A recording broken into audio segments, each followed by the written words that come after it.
Bismillahirrahmanirrahim. Assalamualaikum warahmatullahi wabarakatuh. Alhamdulillahirrabbilalamin. Wassalatu wassalamu ala asrafil anbiya'i wal mursalin Sayyidina wa maulana Muhammadin wa ala alihi wa ashabihi ajma'in. La hawla wa la quwata illa billahil aliyil azim. Puja syukur kita panjatkan kehadirat Allah Subhanahu wa taala atas berkah dan rahmatnya lah sehingga kita bertemu lagi di sesi yang ketiga dari agenda tauziah Ramadan kita di tahun ini. Salam dan salawat mari kita aturkan pada baginda Rasulullah Muhammad SAW, Nabi suri teladan kita, Nabi yang telah membawa kita dari alam gelap gulita menuju alam terang benderang.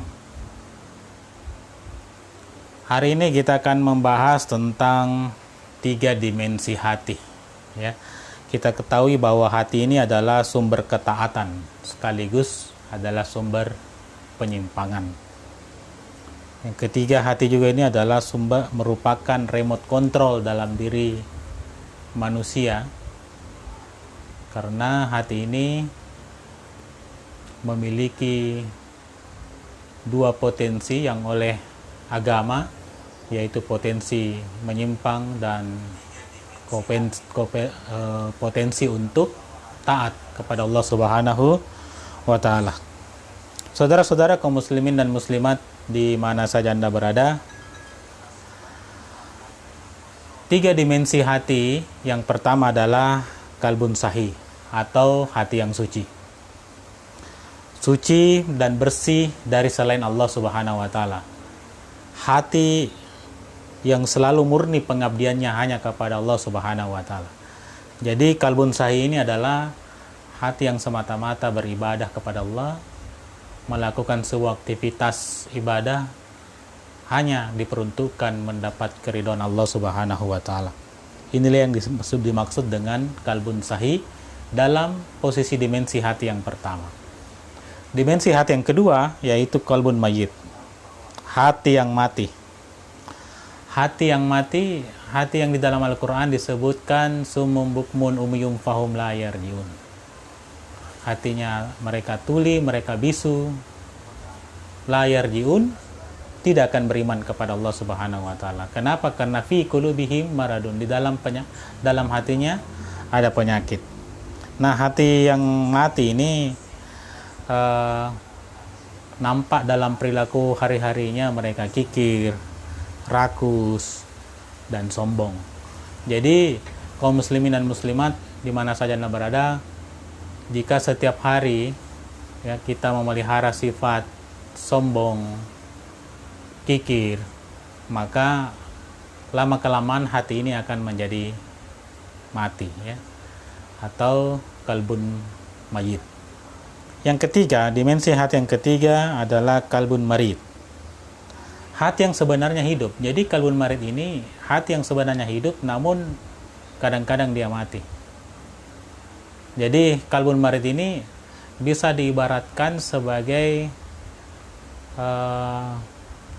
sesuatu yang bisa hidup sesuai tempatnya.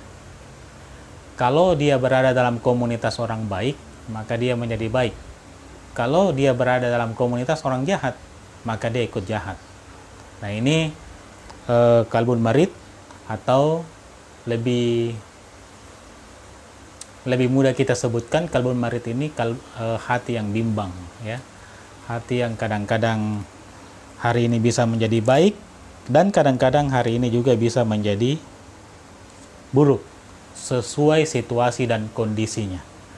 Maka dari itu kaum muslimin dan muslimat di mana saja Anda berada, sekarang di mana posisi hati kita?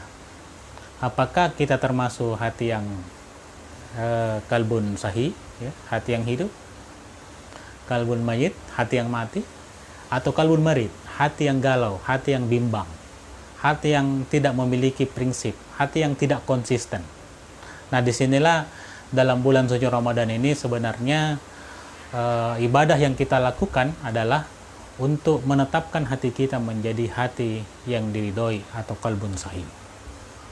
Kaum muslimin dan muslimat, saudara-saudara di mana saja Anda berada, itulah dalam Al-Quran surah An-Nur ayat 31, Allah Subhanahu wa taala berfirman, "Tubu ilallahi taubatan nasuha." Bertaubatlah kepada Allah dengan sebenar-benarnya taubat.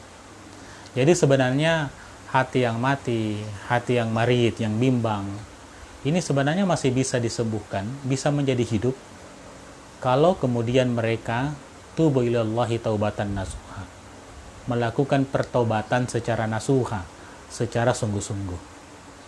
Maka dari itulah kadang-kadang di dalam hidup ini kita melihat kalau dia seorang pemimpin, ketika dia memimpin baik level nasional maupun tingkat yang paling bawah, kalau memiliki sifat yang kalbun marid, ya, hati yang bimbang, maka setiap keputusannya tidak akan pernah konsisten.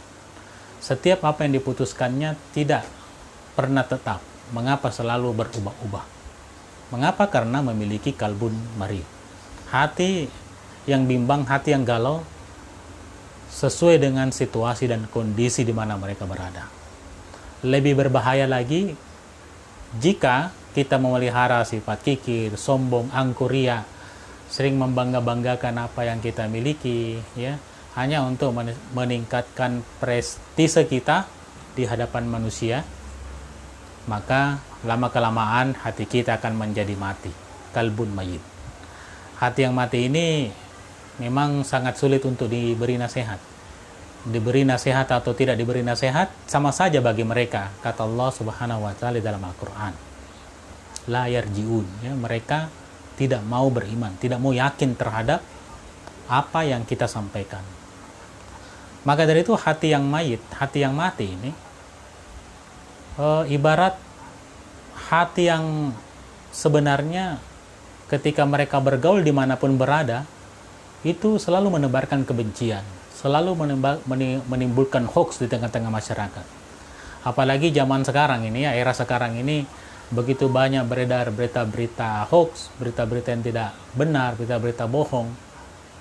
Itu disebarkan oleh mereka yang memiliki hati dengki, hati yang tidak pernah move on, ya, dari kegagalan-kegagalan, atau hati yang tidak pernah hidup oleh karena tidak bisa melihat keberhasilan orang lain, kesuksesan orang lain. Nah, inilah kaum muslimin dan muslimat berbahayanya kalau kita memelihara karakter atau sifat-sifat jelek, yang sifat-sifat jelek ini itu akan perlahan namun pasti dia akan menjadikan hati kita menjadi hati yang mati. Hati yang tidak pernah terbuka oleh nilai-nilai kebenaran. Hati yang selalu merasa hanya dirinya yang paling benar. Maka dari itu Ramadan yang kita lakukan, puasa yang kita lakukan sebenarnya adalah untuk melatih, untuk mengobati hati kita yang marit, yang bimbang, dan hati kita yang mati. Nah, selanjutnya Ramadan ini akar kata dari kata ar-ramdu, ya, membakar. Apa yang dibakar? Kesombongan kita itu dihancurkan, dibakar di bulan Ramadan. Ya. Apalagi yang dibakar? Keangkuhan, sifat ria kita yang sering mandang enteng orang lain. Karakter inilah, karakter buruk seperti inilah yang dibakar, ar-ramdu, dari kata, akar kata ar-ramdu, membakar. Jadi Ramadan ini sebenarnya adalah untuk membakar sifat-sifat jelek di dalam diri kita, untuk kemudian kita memasukkan sifat-sifat yang baik.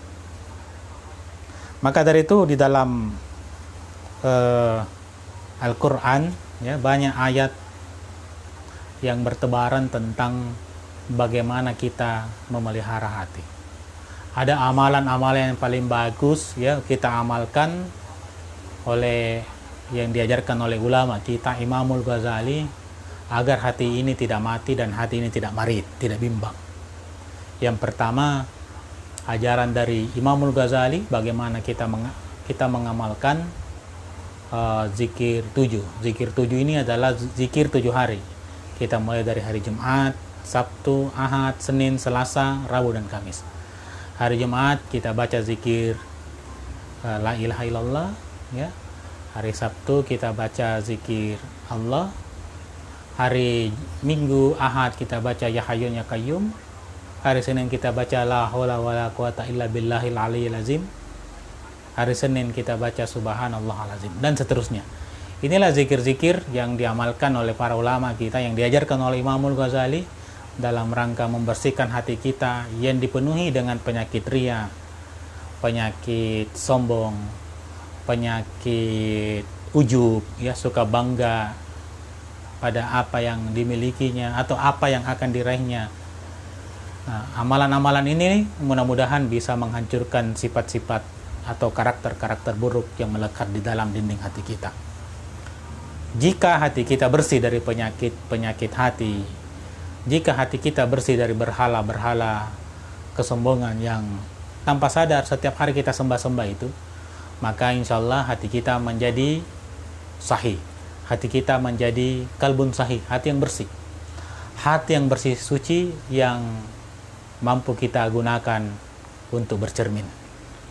Karena kalau hati kita kotor, maka hati kotor itu tidak mampu kita gunakan untuk bercermin. Sehingga orang yang memiliki hati yang penuh dengan kedengkian, penuh dengan kebanggaan, penuh dengan kebohongan-kebohongan untuk meraih pujian orang lain, maka sebenarnya hatinya tidak bisa memancarkan nilai-nilai kebenaran. Apa yang dilakoninya, apa yang dikatakannya, apa yang diperbuatnya, semuanya demi kepalsuan belaka. Maka dari itu, mari kita buat Ramadan tahun ini sebagai bulan suci yang menghancurkan sifat-sifat jelek kita, untuk membakar seluruh karakter-karakter jelek yang melekat di dinding hati kita, agar kita mampu bercermin di dalam hati kita yang paling dalam. Kaum muslimin dan muslimat rahimakumullah, hati yang bersih ini akan mengantarkan kita kepada tujuan puasa. Apa itu tujuan puasa? Allah sudah gariskan dalam Al-Quran bahwa tujuan puasa adalah la'allakum tattaqun. Tujuan target kita melakukan puasa adalah untuk mencapai nilai-nilai takwa. Apa itu takwa? Takwa adalah kemampuan mengendalikan emosional.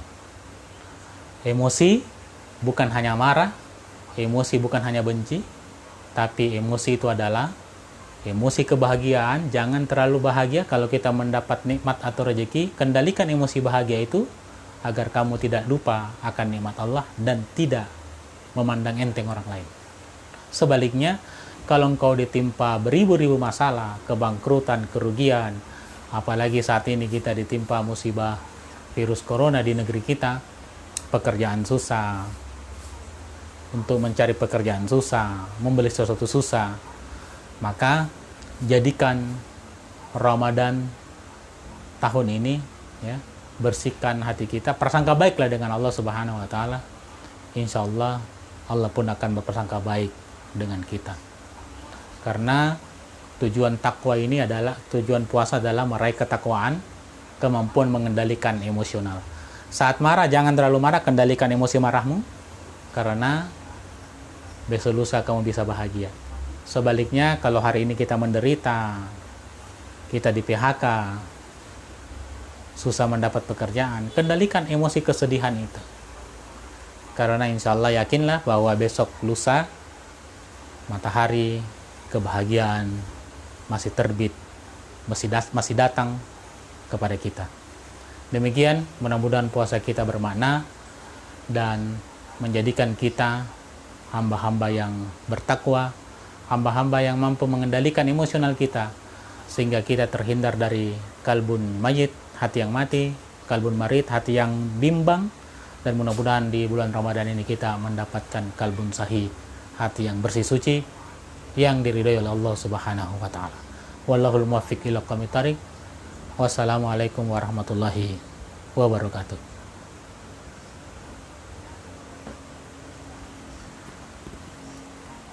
Jadi kaum muslimin dan muslimat, kita menunggu ya sekitar 5 menit ke depan untuk siapa tahu ada di antara Anda semua sebagai pendengar untuk mengajukan beberapa pertanyaan terkait dengan tema yang kami bahas tadi, yaitu 3 dimensi hati.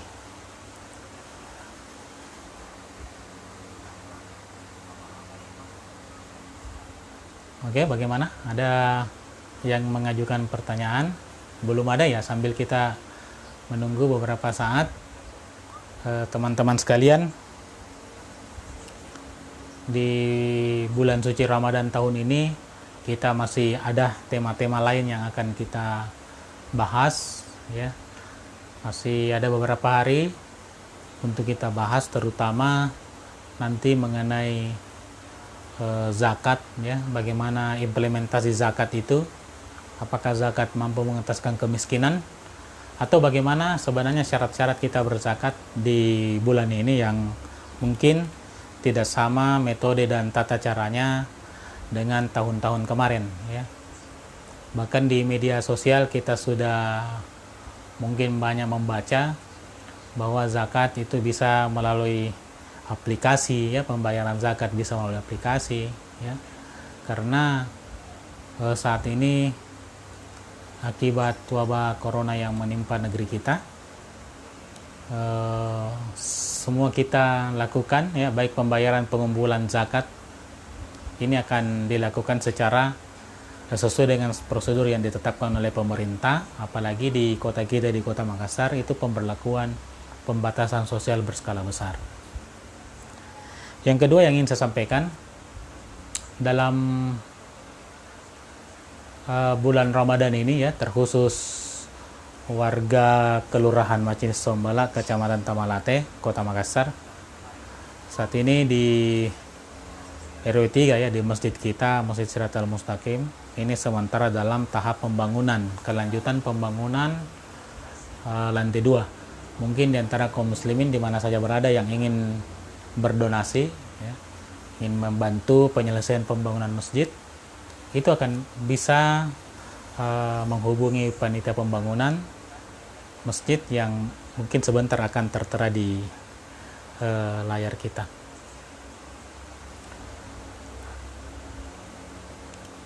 Ada pertanyaan ini. Ya, silakan dibacakan saja. Dari Ibu Nur Halimah Syam, pertanyaannya, amalan 7 harinya Ustaz tolong diulang.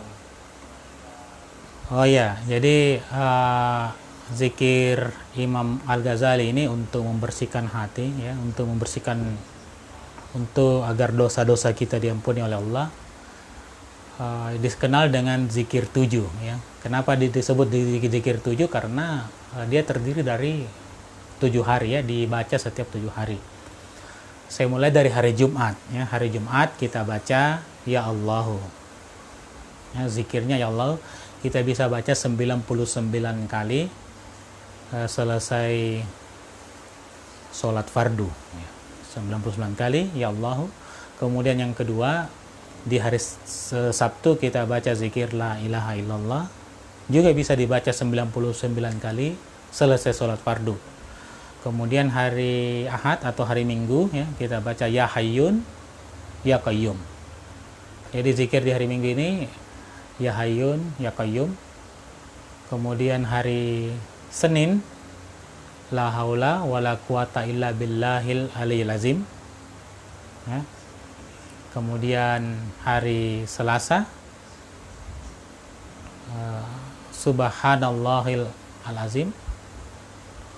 Hari Rabu, ya, astagfirullahalazim. Hari Kamis sallallahu alaihi Muhammad. Ya, saya kira demikian, ya.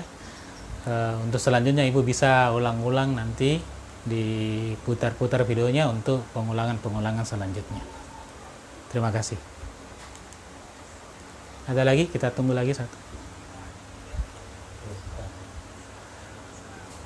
Oke, teman-teman sekalian, kaum muslim dan muslimat di mana saja Anda berada, demikian, ya, pertemuan kita hari ini.